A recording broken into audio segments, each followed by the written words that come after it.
16 people have died on this road. Not a racetrack, a road. And in a few minutes, you're going to understand why the fastest, most fearless drivers in America might not survive a single clean lap here. Stay with me, because by the end of this you'll know exactly why one NASCAR champion admitted he'd probably end up in the medical tent, and why a driver from the other side of the world walked into NASCAR and won on his very first try. This is the story of Bathurst and the mountain that changes everything. Picture this: a public road cut into the side of a mountain in Bathurst, New South Wales, Australia. On most days of the year, ordinary people drive their cars on it, both directions, obeying a strict 60 km/h speed limit enforced by local police. But a few times a year, that same stretch of tarmac becomes Mount Panorama, one of the most dangerous and demanding circuits on the planet. 6.2 kilometers long. A vertical elevation change of 174 meters between its highest and lowest points. Gradients as steep as 1 in 6. And concrete walls placed just a hand's width from the racing line. This is not a purpose-built oval with wide, forgiving runoff areas. This is a mountain that does not forgive mistakes. Now compare that to what NASCAR fans know and love. NASCAR, the National Association for Stock Car Auto Racing, has built an empire on 500-lap races, 40 cars, door-to-door contact at speeds pushing 200 miles per hour. Drafting, pack racing, bump and run moves that have become legendary. Nobody, and I mean nobody, questions whether NASCAR's top drivers are elite. They absolutely are. But here's the question that this story is really asking.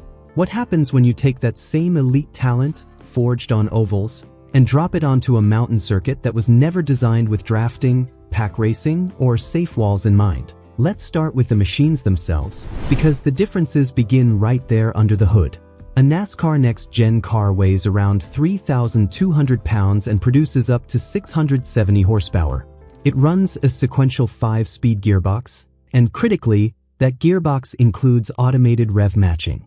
That means when a driver downshifts, the electronics take care of part of the process, letting both hands stay locked on the wheel even in the chaos of oval traffic. It's an enormous safety and performance advantage, engineered specifically for the demands of NASCAR racing. Now look at the supercar's Gen 3 car used at Bathurst. It's lighter, roughly 2,940 pounds, powered by a 5-liter V8 producing around 600 horsepower. But here's the catch. There is no electronic assistance for downshifting. None. Drivers have to heel and toe manually, which means the right foot has to blip the throttle while the heel simultaneously works the brake, all while dropping 2 gears on a descent with a 1 in 6 gradient.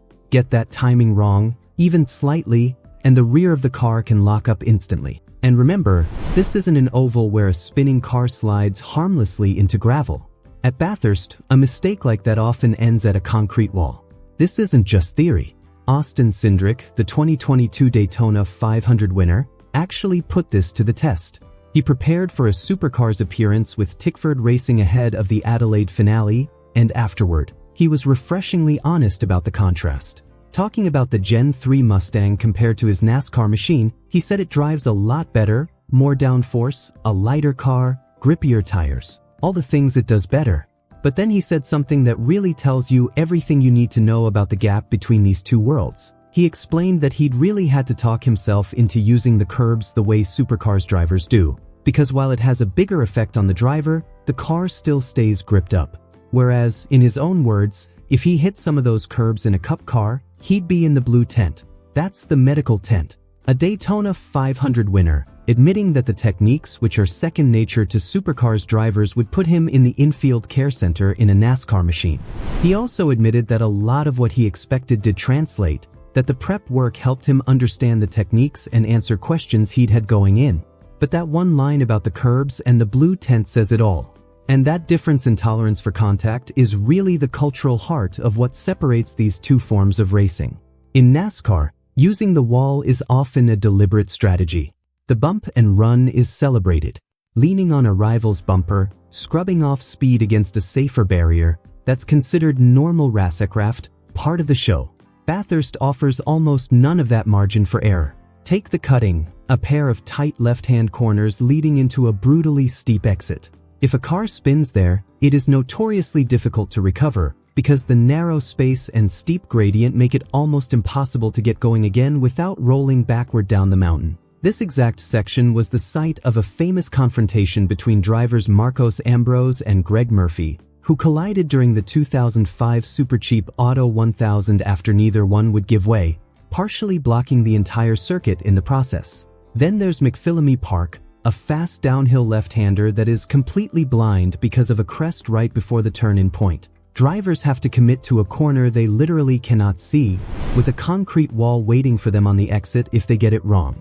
Legendary driver Alan Moffat crashed here during practice for the 1986 James Hardy 1000, striking the wall head-on while sharing the car with his rival, Peter Brock. Griffin's Bend is another one, a negatively cambered right-hander that has punished countless drivers who drift too wide on exit, including David Besnard, who suffered a fiery crash there in 2011 after exiting the pits with insufficient front brake pressure on brand new brakes.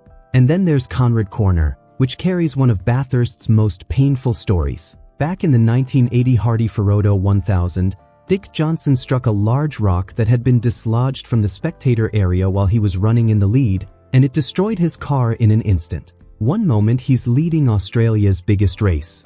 The next, it's over, because of a rock on the road. These dangers are not just history either, they are still very real.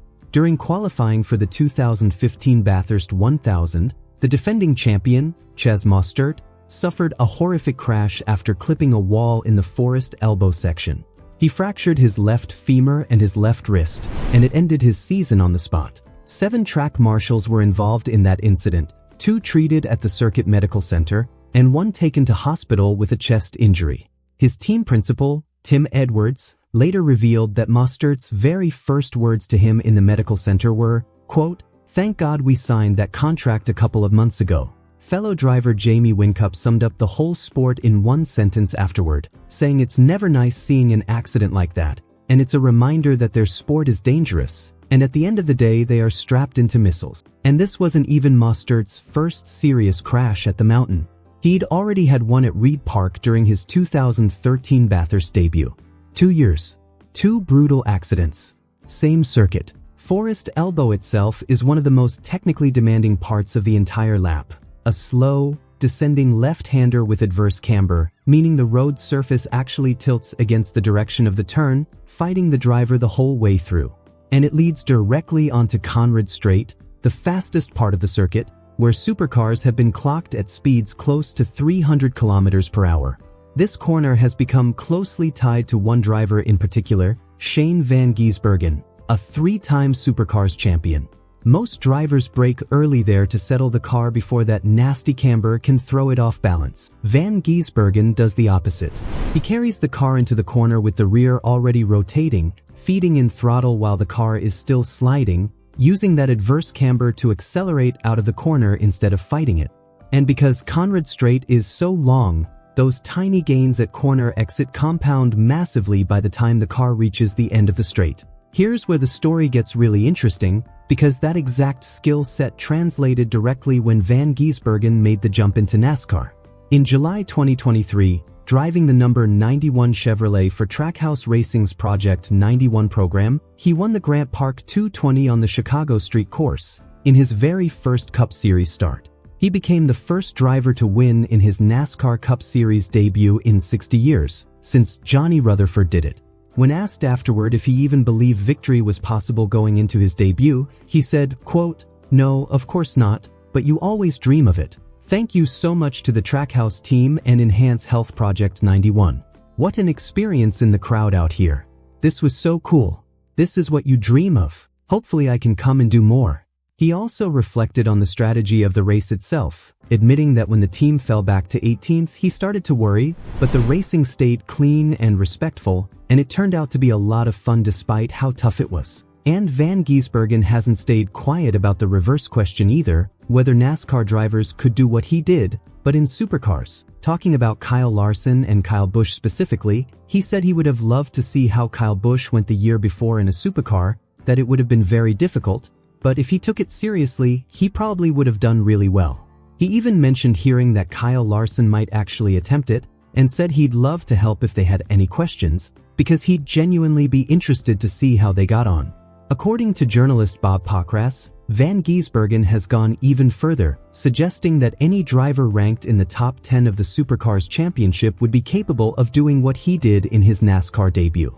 That's a bold claim, and it says a lot about how much value he places on the skills built at a circuit like Bathurst. And Kyle Larson, the 2021 NASCAR Cup Series champion and a 31-time Cup race winner, actually confirmed his own interest directly. He said running a supercar, particularly at the Adelaide finale, is something he'd love to do, especially since there's a sprint car track in the same city, meaning he could potentially do both in one trip. He admitted there have been conversations about it, but with the Indy 500 and a packed Cup schedule, it's hard to look that far ahead right now. A year earlier, he'd said something similar, admitting he enjoys what he already does, that he'd run the majority of the Cup schedule regardless, but that running a V8 supercar and getting to experience Bathurst specifically would be, in his words, kind of cool and neat, if only there were enough days in the year. Larson actually got as close as being scheduled for a wildcard supercars debut with Premier Racing at the 2025 Adelaide Grand Final, along with an appearance in the accompanying Sprint Car Speedway program. But in June 2025, he withdrew from those plans after a grueling attempt to complete both the Indianapolis 500 and the Coca-Cola 600 on the very same day, a stretch in which he ended up crashing in both races. So what does all of this actually tell us? It tells us that skill transfer between NASCAR and supercars is not simple in either direction. These are two completely different disciplines, built through completely different forms of repetition. NASCAR rewards drafting instinct, patience in heavy traffic, and the controlled use of contact across 500 grinding laps.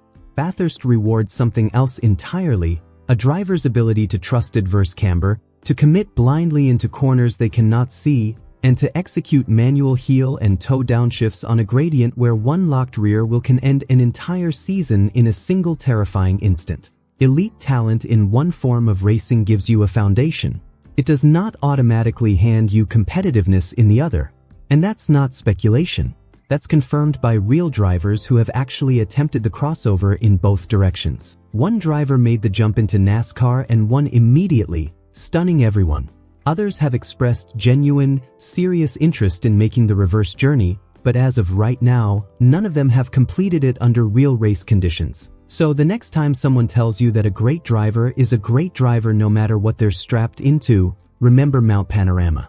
Remember the concrete walls a hand's width from the racing line. Remember the blue tent, because on that mountain, talent alone has never been enough. Thank you so much for watching all the way to the end. It really means a lot.